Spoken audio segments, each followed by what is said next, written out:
बिहार के चुनावी घमासान में पाकिस्तान की एंट्री हो चुकी है। बीजेपी नेता रमेश बिधूड़ी ने राहुल गांधी पर हमला बोला है, ये कहते हुए कि राहुल पाकिस्तान की बोली बोलते हैं। जो पाकिस्तान बोलता है वही राहुल बोलते हैं।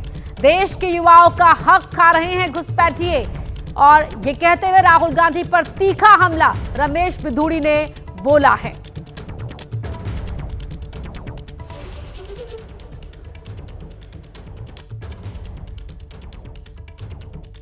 रमेश बिधूड़ी जी मौजूद हैं। सर, हर राजनीतिक दल ने यहां पर मुस्लिम लीडर को उतारा है, लेकिन भारतीय जनता पार्टी ने उलट आपको यहां पर उतारा है, आपको जिम्मेदारी दी है। किस तरीके की तस्वीरें नजर आ रही हैं? और आज तो प्रचार का आखिरी दिन है। देखो, जिम्मेवारी को लेकर अगर हम बात करें तो यहाँ पर जो यहाँ का स्थायी मुसलमान है वो भी इस सिस्टम से, जो घुसपैठी से परेशान है, वो भी नहीं चाहता घुसपैठ होनी चाहिए। तुष्टीकरण की राजनीति सभी राजनीतिक दल करते हैं, एक्सेप्ट इंडिया गठबंधन जो काम कर रहे हैं वो तो बहुत ही ज़्यादा तुष्टीकरण की राजनीति कर रहे हैं। तो एक्सेप्ट बीजेपी और एनडीए के सबको तुष्टीकरण की राजनीति करनी है। तो इसीलिए देश में आज जो भौगोलिक स्थिति देश की बिगड़ती जा रही है, नौजवानों का जो हक और अधिकार है उसको घुसपैठिए खा रहे हैं। हमारे जो राशन मिलता है उसमें आधे से ज़्यादा घुसपैठिए ले जाते हैं। तो घुसपैठिए को रोका जाएगा तो सीमांचल से ही रोका जाएगा, और सीमांचल पर वो तभी रुकेगा जब राष्ट्रवादी सरकार होगी, स्पष्ट नज़रिए वाली, स्पष्ट सोच वाली।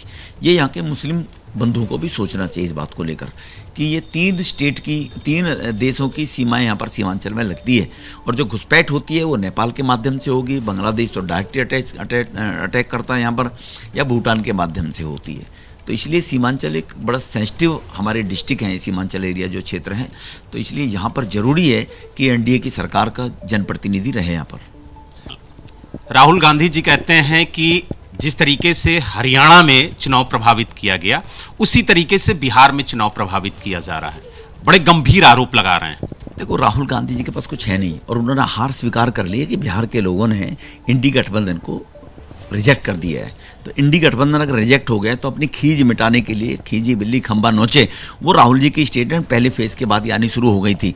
अब राहुल जी की बात लॉजिक करके देखिए, आप कह रहे हैं बाहर के राज्यों के लोग बिहार में वोट डालने जा रहे हैं।